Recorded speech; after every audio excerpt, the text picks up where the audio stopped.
Hello friends, हमारा topic चल रहा है मूक।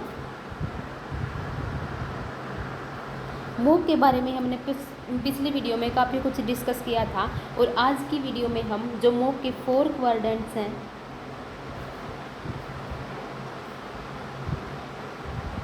जो मूक के 4 पिलर हैं, उनको डिस्कस करेंगे। ठीक है, तो चलिए स्टार्ट करते हैं। मूक के 4 क्वाड्रेंट्स हैं। क्वाड्रेंट फर्स्ट है ई ट्यूटोरियल, क्वाड्रेंट 2 है ई कंटेंट, 3 है वेब रिसोर्सेज और 4th है सेल्फ असेसमेंट। तो चलिए इनके बारे में जानते हैं। ई ट्यूटोरियल का क्या अर्थ है फ्रेंड्स? क्वाड्रेंट 1 में ई ट्यूटोरियल आता है। इसके अंतर्गत web video, audio content, simulation, animations, virtual labs, ये सब आते हैं।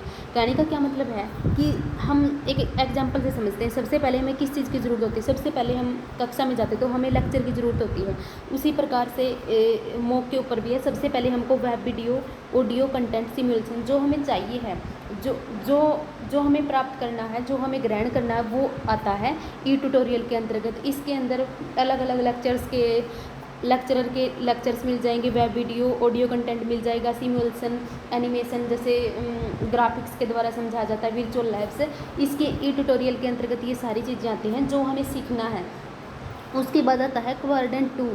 क्वाड्रेंट 2 के अंडर है ई कंटेंट। ई कंटेंट का अर्थ है जैसे हमने लेक्चर्स लगा लिए, ऑडियो कंटेंट देख लिया, एनिमेशंस, वर्चुअल लैब सब कुछ देख लिया। उसके बाद हम क्या करेंगे? उसके बाद हमें चाहिए उन चीज़ों को देखने के लिए कि इन चीज़ों के बारे में डीप में जानने के लिए। तो ई कंटेंट यही है। इसके अंतर्गत e books, text, self instruction material, case studies, मतलब इनसे रिलेटेड जो भी चीज़ हमें देखनी है ना, दोबारा इन चीज़ों के कंटेंट, ये जो इन सब्जेक्ट का जो कंटेंट मिलेगा, इन वीडियोज़ का, ऑडियोज़ का जो ये मिलेगा, वो मिलेगा क्वाड्रेंट 2 में, ई कंटेंट में। ई बुक्स हो गई, टेक्स्ट हो गए, सेल्फ इंस्ट्रक्शन मटेरियल हो गया, केस स्टडी, ये इनसे रिलेटेड सभी हमें दूसरे क्वाड्रेंट में मिलेगा। ठीक है, तो अगला हमारा क्वाड्रेंट है क्वाड्रेंट 3। इसके अंतर्गत है वेब रिसोर्सेज। वेब रिसोर्सेज के अंतर्गत क्या आता था फ्रेंड्स? वेब रिसोर्सेज में सप्लीमेंट्री रीडिंग्स, हमें दोबारा कोई चीज़ पढ़नी हो, related links, supplementary reading related links, wiki, glossary, open content in the internet. कहने का क्या मतलब है कि हमें इस चीज़ से रिलेटेड कुछ भी कंटेंट चाहिए, उससे रिलेटेड कुछ भी रिसोर्सेज चाहिए, वो यहाँ पे मिलेंगे। ये सारी चीज़ जैसे ऑनलाइन है, तो ऑनलाइन है तो हमें किसी भी जैसे कोई वीडियो है उसका लिंक मिल गया, किसी PDF का लिंक मिल गया, ये है वेब रिसोर्सेज। यहाँ पे जाके हम अपना जो मटेरियल है वो सारा हम प्राप्त कर सकते हैं। उसके बाद देखिए, यहाँ से हमने वीडियो लेक्चर लगाने शुरू करे, यहाँ पे हमारा कंटेंट आ गए, यहाँ पे हमारे वेब रिसोर्सेज आ गए। हमारा आखिरी पार्ट क्या बचता है? हमारा आखिरी पार्ट बचता है सेल्फ असेसमेंट, जो 4 क्वाड्रेंट के अंडर आता है। कहने का क्या मतलब है कि हमने सारी चीज़ें कर ली, उसके बाद हमें किस चीज़ की ज़रूरत है? उसके बाद हमें ज़रूरत है सेल्फ असेसमेंट की, मतलब खुद का एवेलुएशन करने की। खुद का एवेलुएशन हम कैसे करेंगे? तो खुद का एवेलुएशन करेंगे हम MCQ लगाकर, क्विज़ लगाकर, असाइनमेंटेड सॉल्यूशन, ऑनलाइन फीडबैक के थ्रू, डिस्कशन मेथड के अंडर। कहने का क्या मतलब है कि क्वाड्रेंट 4 में हम खुद का मूल्यांकन करते हैं।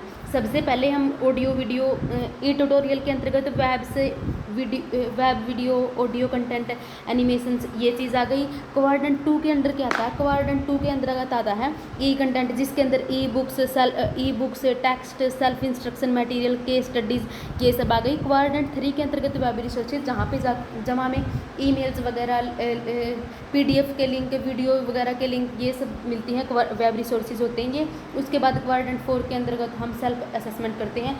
फ्रेंड्स, आई होप आपको ये सारे क्वाड्रेंट समझ में आ गए होंगे।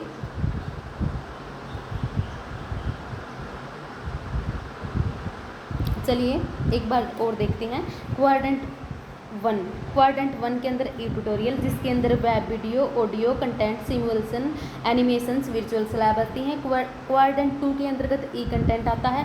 क्वाड्रेंट 3 के अंदर वेब रिसोर्सेज आते हैं, जहाँ से हमें लिंक्स वगैरह मिलते हैं। और क्वाड्रेंट 4 के अंतर्गत हम खुद का मूल्यांकन करते हैं, सेल्फ असेसमेंट करते हैं।